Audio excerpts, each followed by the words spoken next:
Assalamualaikum warahmatullahi wabarakatuh. Perkenalkan, nama saya Zahra Maharani dengan NIM 2205 1214066 dari kelas Sistem Informasi B 2022. Di sini saya akan menjelaskan tugas dari matkul Sistem Operasi dengan judul Algoritma Penjadwalan.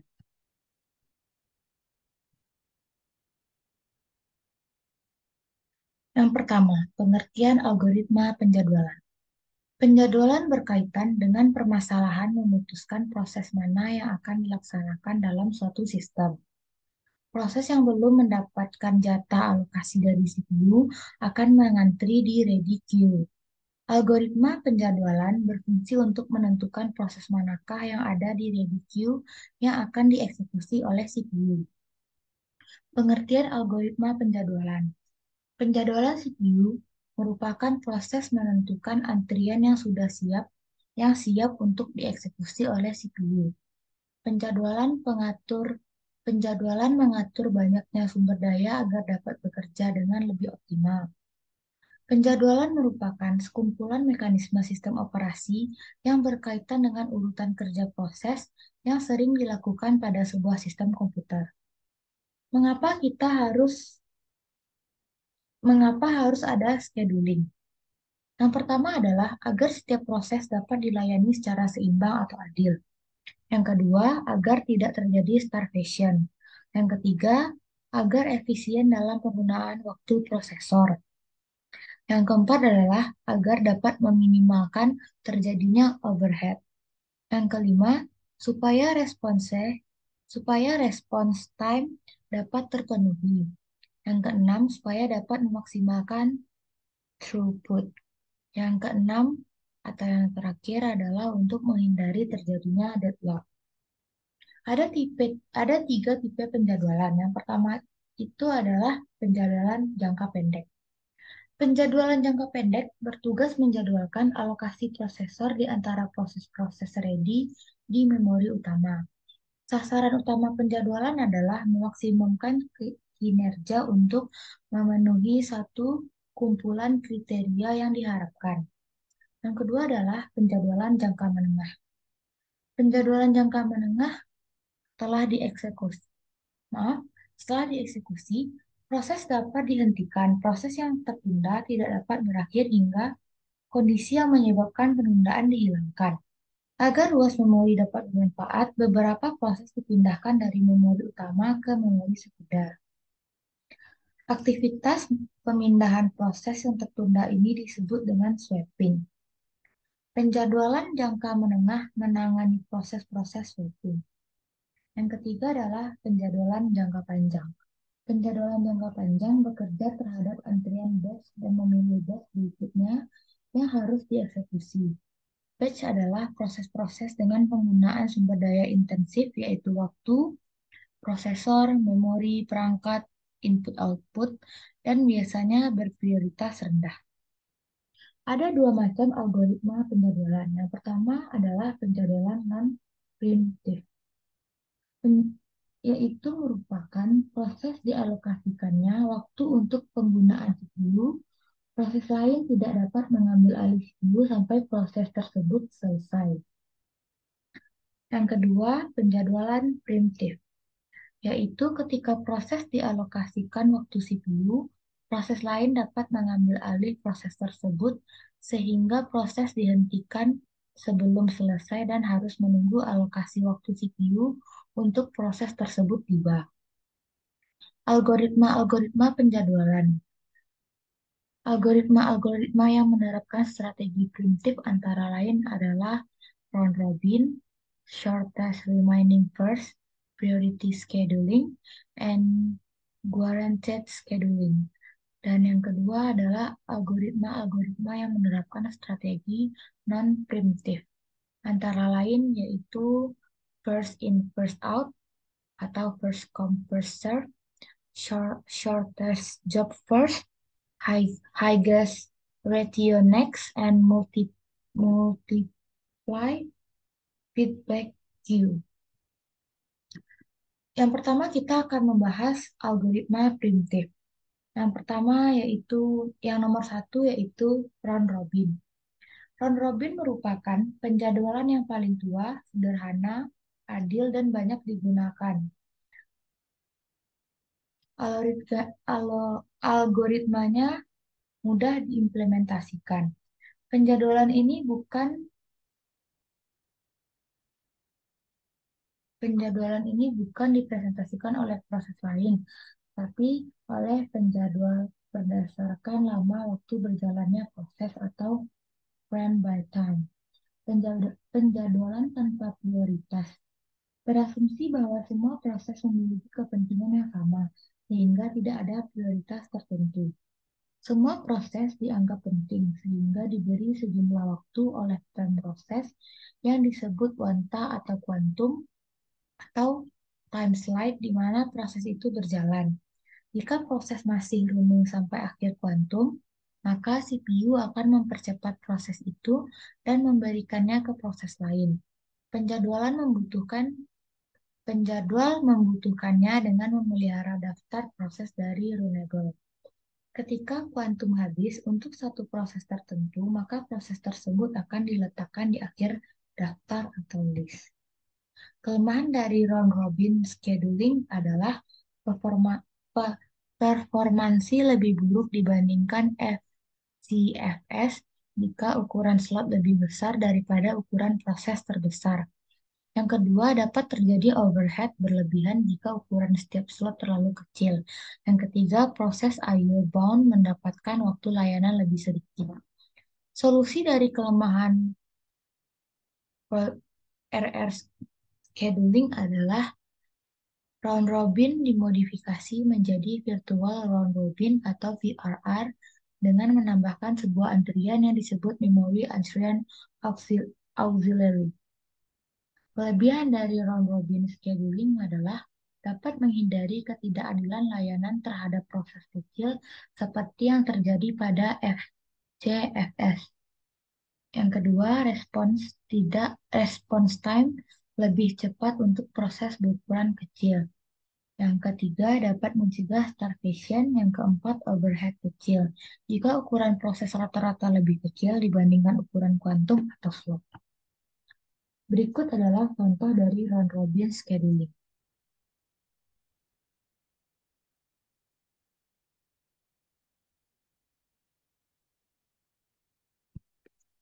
Yang kedua adalah priority scheduling atau PS. Adalah tiap proses diberi prioritas dan proses yang berprioritas tinggi mendapatkan jatah waktu lebih dulu atau running. Berasumsi bahwa masing-masing proses memiliki prioritas tertentu sehingga akan dilaksanakan berdasarkan prioritas proses memiliki prioritas tertentu sehingga akan dilaksanakan berdasarkan prioritas yang dimilikinya. Ilustrasi yang dapat memperjelas prioritas tersebut adalah dalam komputer militer, di mana proses dari jenderal ber- berprioritas 100, proses dari kolonel 90, mayor berprioritas 80, kapten berprioritas 70, letnan berprioritas 60, dan seterusnya. Dalam Unix, perintah untuk mengubah prioritas menggunakan perintah nice.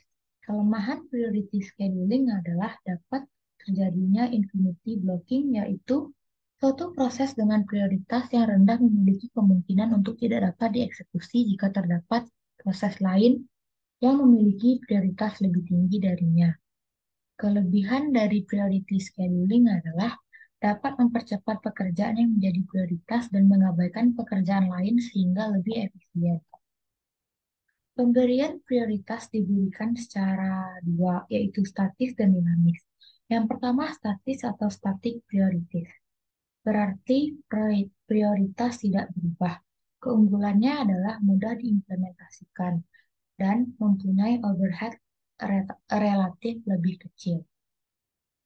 Kelemahannya yaitu tidak tanggap terhadap perubahan lingkungan yang mungkin menghendaki penyesuaian prioritas. Yang kedua, dinamis atau dynamic priorities merupakan mekanisme untuk menanggapi perubahan lingkungan sistem beroperasi. Prioritas awal yang diberikan ke proses mungkin hanya berumur pendek setelah disesuaikan ke nilai yang lebih tepat sesuai lingkungan.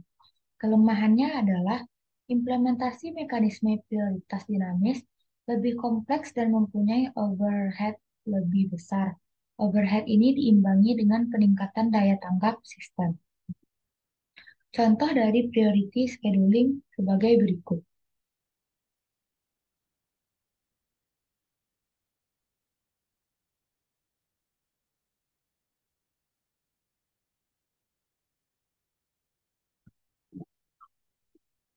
Yang ketiga yaitu multi, multi, multiply feedback queues atau MPQ. Penjadwalan berprioritas dinamis. Penjadwalan ini untuk mencegah atau mengurangi banyaknya sweeping dengan proses-proses yang sangat banyak menggunakan pemroses karena menyelesaikan tugasnya memakan waktu yang lama. Diberikan jatah waktu atau jumlah kuantal lebih banyak dalam suatu waktu. Penjadwalan ini juga menghendaki kelas-kelas prioritas bagi proses-proses yang ada. Kelas tertinggi berjalan selama satu kuanta. Kelas berikutnya berjalan selama dua kuanta. Kelas berikutnya berjalan sebanyak empat kuanta dan seterusnya. Ketentuan yang berlaku adalah yang pertama menjalankan proses pada kelas tertinggi. Yang kedua, jika proses menggunakan seluruh kuanta yang dialokasikan, maka diturun kelaskan prioritasnya.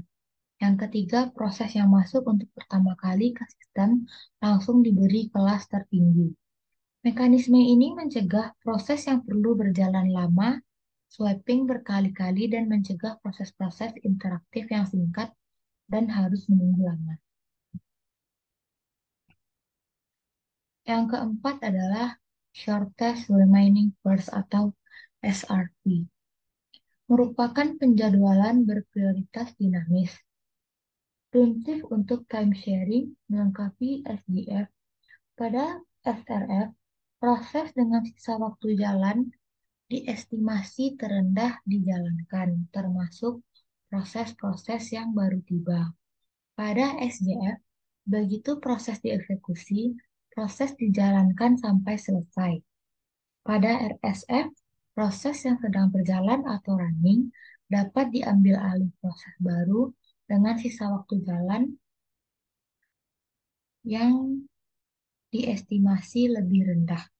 Kelemahannya adalah mempunyai overhead lebih besar dibandingkan SDF. SRF perlu menyimpan waktu layanan yang telah dihabiskan job dan kadang-kadang harus menangani peralihan. Di banyak proses-proses kecil akan segera dijalankan. Job-job lama berarti dengan lama dan variasi waktu tunggu lebih lama dibanding pada SDF. SRF perlu menyimpan waktu layanan yang telah dihabiskan, menambahkan overhead. Secara teoritis, RFS memberi waktu tunggu minimum, tetapi karena overhead peralihan, maka pada situasi tertentu, SFS bisa memberi kinerja lebih baik dibanding SRF. Yang kelima adalah guaranteed scheduling, yaitu penjadwalan ini memberikan janji yang realistis atau memberikan daya pemroses yang sama untuk membuat dan menyesuaikan performance adalah jika ada N pemakai. Sehingga setiap proses pemakai akan mendapatkan 1/N dari daya pemroses CPU. Untuk mewujudkannya, sistem harus selalu menyimpan informasi tentang jumlah waktu CPU untuk semua proses sejak login dan juga berapa lama pemakai sedang login. Kemudian jumlah waktu CPU, yaitu waktu mulai login dibagi dengan N, sehingga lebih mudah menghitung rasio waktu CPU. Karena jumlah waktu pemroses tiap pemakai dapat diketahui, maka dapat dihitung rasio antara waktu pemroses yang sesungguhnya harus diperoleh, yaitu 1/N. Waktu pemroses seluruhnya dan waktu pemroses yang telah diperuntukkan proses itu. Rasio 0,5 berarti sebuah proses hanya punya 0,5 dari apa yang waktu CPU miliki, dan rasio 2,5 berarti sebuah proses hanya punya 2,0 dari apa yang waktu CPU miliki. Algoritma akan menjalankan proses dengan rasio paling rendah hingga naik ke tingkat lebih tinggi di atas pesaing terdekatnya. Ide sederhana ini dapat diimplementasikan ke dalam sistem real-time dan memiliki penjadwalan berprioritas dinamis. Yang kedua adalah algoritma non-preemptive, yaitu satu, first in, first out atau FIFO, merupakan penjadwalan tidak berprioritas. FIFO adalah penjadwalan paling sederhana, yaitu proses-proses diberi jatah waktu pemproses berdasarkan waktu kedatangan. Pada saat proses mendapat jatah waktu pemproses, proses dijalankan sampai selesai. FIFO jarang digunakan secara mandiri tetapi dikombinasikan dengan skema lain, misalnya keputusan yang berdasarkan prioritas proses. Untuk proses-proses berprioritas sama diputuskan berdasarkan FIFO. Penjadwalan ini memiliki tiga keuntungan, yaitu adalah yang A, baik untuk sistem batch yang sangat jarang berinteraksi dengan pemakai, contoh aplikasi analisis numerik maupun pembuatan tabel. Yang kedua, sangat tidak baik atau tidak berguna untuk sistem interaktif karena tidak memberi waktu tanggap yang baik. Yang ketiga adalah tidak dapat digunakan untuk sistem waktu nyata atau real-time application. Contoh dari FIFO scheduling adalah ada tiga buah proses yang datang secara berurutan, yakni P1 selama 24 ms, P2 selama 5 ms, P3 selama 3 ms. Maka Gantt chart-nya adalah sebagai berikut.